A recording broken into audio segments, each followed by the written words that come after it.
Louisiana seafood, hands down, some of the best, freshest ingredients you can ever cook with. And it all starts with that fresh seafood for every dish you do, whether it's an etouffee, whether it's a gumbo, whatever seafood dish, it's got to start with great fresh seafood.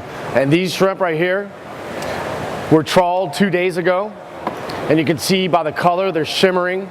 They have all of their appendages, their legs, the spiders we call them. They look beautiful. What makes them so special is this little pocket. Can y'all see this orange pocket right here? This orange pocket is the fat. Just like with your crawfish, the shrimp also have all that fat and flavor inside the head. So anytime you can use that fat, it just enhances and builds depth to your dish. So we're gonna do barbecue shrimp, Best Steakhouse, Harris Casino. This is one of our signatures. This is our go-to appetizer. Everybody loves it. So we start with a little bit of olive oil. We're gonna add our shrimp heads. Very sweet. It's almost caramel, almost like a butterscotch flavor when they get nice, dark, roasted. It's getting a little smoky. We're gonna add some of our hard spice. We've got bay leaves, cloves, some Creole seasoning, lots of cracked black pepper. You know, barbecue shrimp was invented in New Orleans about 50 years ago. Pascal Manali's. Put one more in there. And everybody has their variation. You know how everybody has their own recipe for the gumbo. We're gonna add our oyster liquor and our Worcestershire. So my friend here is gonna get started. What you doing today, Chef? My name is Chef Minh with Spa Seafood in Houma. We also have a restaurant in Houma and Thibodeau. Actually, DeZalma is the original location. We're pretty well known for our wild-caught fried catfish. And today, what I have for you is a Yukon Gold potato with fried oysters. Now, again, we're here using fresh local Louisiana seafood. With the Yukon Gold potato soup I'm making for you today, it's a pretty basic potato recipe. Using local, actually, the gold potatoes, because it's a medium starch, is an all-purpose potato. It does well with baking as well as boiling, okay? And it will give you the creamy texture, but not the waxy texture like red potatoes. So, and then as far as the oysters, instead of cooking the oyster in with the soup, I'm gonna just fry it up. That way it'll add a nice crunchy texture to the creamy texture of the soup, just to have two different texture combined. So we're gonna start with the next part of this recipe. This stock's gonna cook for about an hour. All the nice flavors in the heads coming out. The bay leaves, the clove, the lemon, oyster liqueur. You won't see me adding any salt at all. There's plenty of salt content in the Worcestershire sauce, plenty of salt content in the shrimp themselves. First thing we're gonna do, we're gonna add some of that nice barbecue shrimp base stock. Can you crank me up over there? Whichever one, I think it's that one right there. If you can put me on high, it'd be awesome. Awesome, thank you. And this is a super easy one-pot dish you can do at home. Because I don't like doing a lot of dishes. So I like the one-pot things. So we're gonna bring our stock up, nice and warm. We're gonna add these beautiful 10-15 shrimp. Next, we're gonna add a little bit of cream. This is a local cream, Motet's Dairy in Folsom. Have a great pasteurized cream, lightly pasteurized.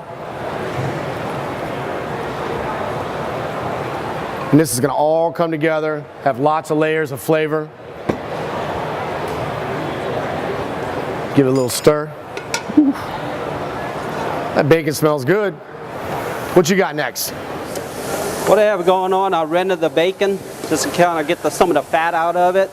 Now I'm going to saute the onions, chopped onions, and some chopped garlic. Now since the soup is going to be a light pale yellow color, I don't want to brown the onions too much, just so that it don't change the color of the potatoes.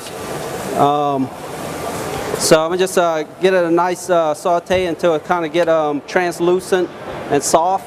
And then I'm going to add potatoes and the stock to it and boil it for about 20-25 minutes until the potatoes are soft. That looks pretty good. Yeah? I'm not counting. It just looks good. We serve our barbecue shrimp. This is just high-tech stuff. Smashed French bread on the grill, a little bit of a pesto, garlic, olive oil, parsley, ground up, smeared on the bread, press it onto the grill so it gives it a nice little texture. That goes with your barbecue shrimp. Great flavor.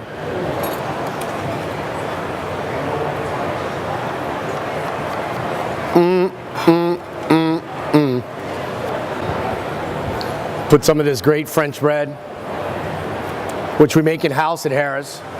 Best barbecue shrimp at Best Steakhouse and Harris Casino. We'd love for y'all to come by and see us. All right, now I got the potatoes and a light chicken stock. The soup has about another 10 more minutes, okay? What I'm gonna do is I'm gonna start preparing the fried oysters for it. As far as battering the oysters, keep it really simple, okay? A little salt, a little hot sauce, and I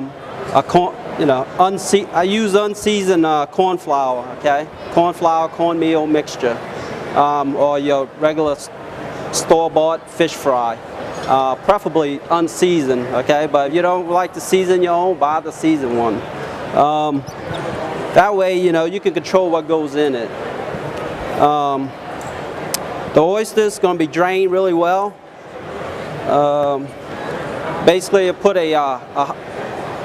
hot sauce on it just to coat it. This hot sauce is a Louisiana hot sauce. It's not spicy, okay? It has a little heat to it, but it has and the vinegar content is not super strong either on this. So when we fry the oysters, you won't notice the vinegar or the spiciness or the heat from the peppers. I'm gonna finish up the soup. What I'm gonna do is the potatoes are cooked nice and soft already. I'm gonna go ahead and blend it while it's on the stove. Again, a hand blender. That way I don't have to transfer it and mess with the heat. All right, I'm gonna add the oyster liqueur to it. Add some heavy cream to it just to give it a nice rich texture. Okay, to dish up the soup, okay, put my soup into the bowl. Okay, top it with my fried oysters and the bacon that I rendered off earlier.